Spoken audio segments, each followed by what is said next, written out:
Hi there, interghost here, and we are going to watch a silent movie of Frankenstein.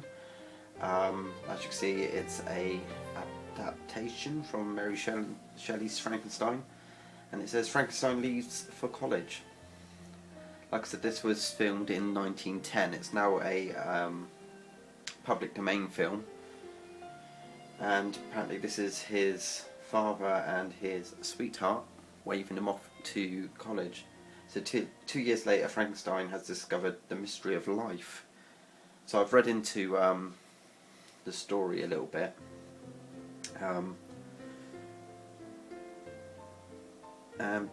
Basically, Frankenstein has gone off to college to study, and while studying he has found out how to create life, and all his studies have now gone out the window, and he concentrates all his time on making life. Now it's a little bit different to the original story, where he digs up body parts and puts them together, and then they raise the monster up into the roof and it gets hit by lightning. So this is him just before the experiment in his bedroom, and it's more to do with Frankenstein going mad. So I'm not sure if this is the story behind it, but this is what I got from watching the film.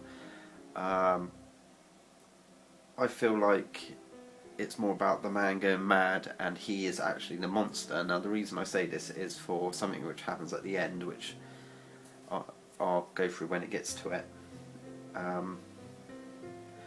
So I'm not sure if that he's trying to portray that the monster isn't real and Dr. Frankenstein is actually the monster or not. Now there's a big bit coming up in a minute which has Frankenstein creating the monster. It goes on for a little bit. So instead of a perfect human being, the evil in Frankenstein's mind creates a monster. So being away from his loved one and his family, his mind has gone evil. Now I think this is quite a cool effect for 1910. So he's mixing up some stuff in this pot, and he's going to create the monster.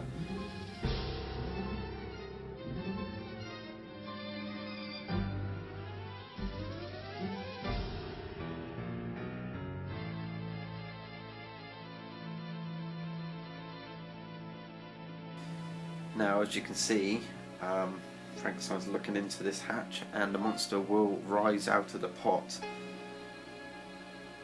Like I said, this does go on for a while, but basically what they've done with this effect is they've got a body with clothes and skin and whatnot, and they've obviously set fire to it, and they've reversed the film to make it look like the body is rising up rather than burning down.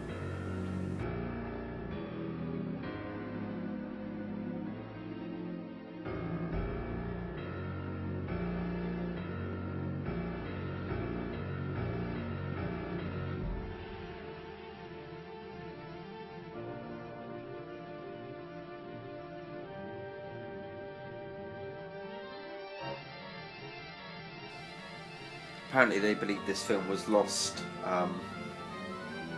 back in 1910 when it was made, but in 1963 they discovered that somebody had it in one of their personal collections. They put it all together, and as you can see the quality is not too bad because obviously film deteriorates.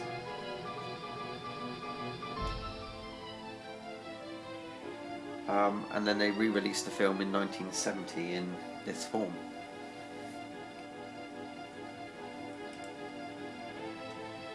Here he comes, giving us a little wave.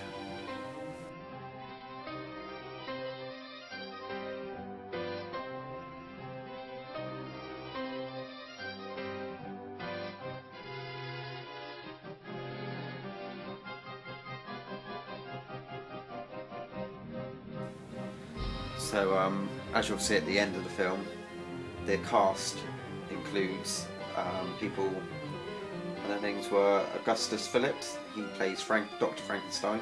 There was Charles Ogiali, he was playing the monster, and Mary Fuller was the doctor's fiancée.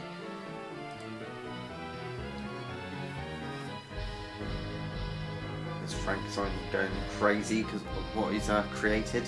Now this bit's quite scary, I think. The monster comes through the curtains.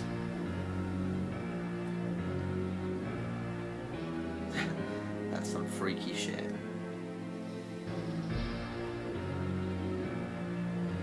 Frankenstein sees him, freaks out and faints. Oh, has he fainted? No, he's going to get up. Oh.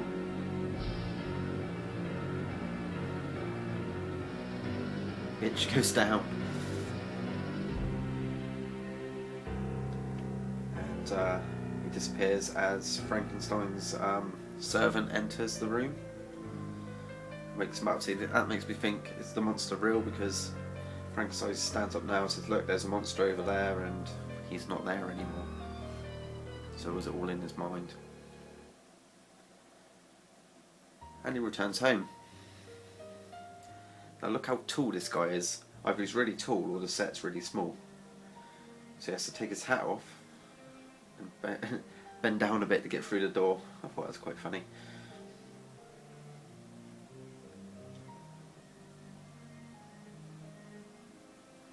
So obviously his father and his sweetheart have just been sat in that one room ever since he went off to college.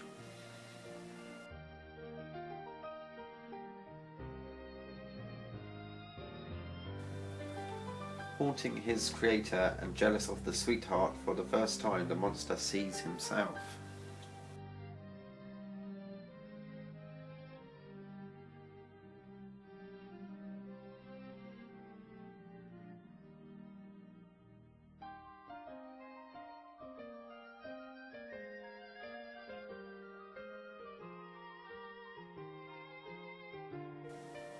She gives him a little rose as a token of love. Then off you go, out the room. I think it's quite funny in these silent films how they stand around and have little chats with each other, but you can't hear any of it. Oh, here comes Blanca.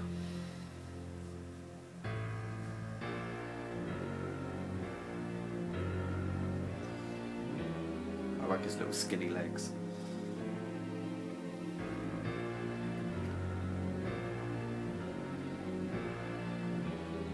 Now he's arguing with his master that he likes him more than his monster. So he pulls off his rose and throws it to the ground. And he hides behind the curtain. And his sweetheart comes back, which makes me think she hasn't seen the monster either. And he quickly ushers her out the room. Ooh. What's the Baggins got in his pocketsies?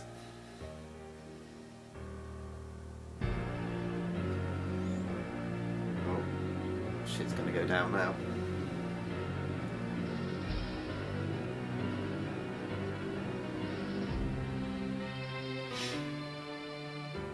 Blanco wins! Just seen himself in the mirror, and off he stomps. On the bridal night, Frankenstein's better nature asserting itself. So here they are again in the same living room set, and all these extras don't get any credit. They only had like the main actors at the end. Off they go through the hobbit hole. Let's see the shape of the window.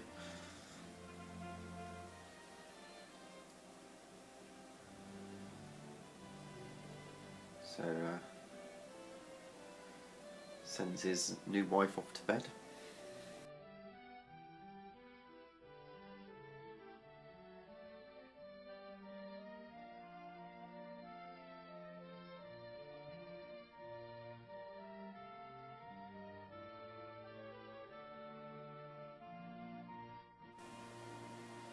Now, for some reason, it's his wedding night, so he decides to blow out all the candles.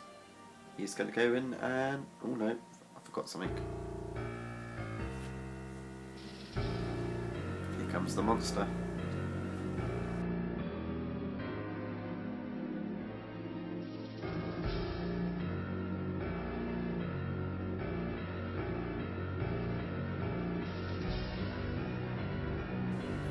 In he goes.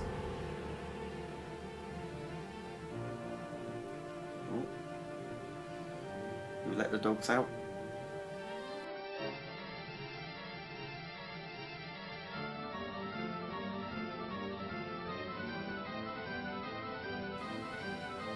Round 2.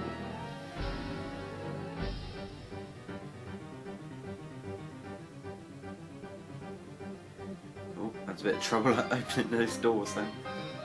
Off he goes. Oh. The creation of an evil mind is overcome by love and disappears. So, see, this makes me think why it's all in his head, because it just said he disappears.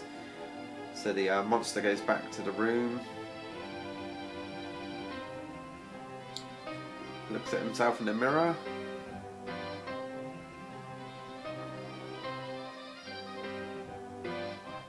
Nice little effect there, he disappears.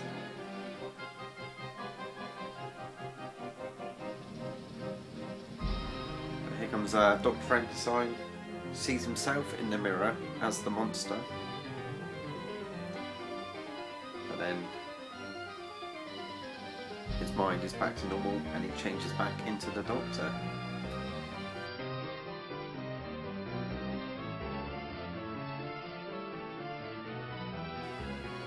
Here comes his wife and everything's back to normal. The end. Hope you liked this short review of Frankenstein from 1910. If you'd like me to do some more reviews like this, let me know in the comments below, and please thumbs up the video. Thanks for watching.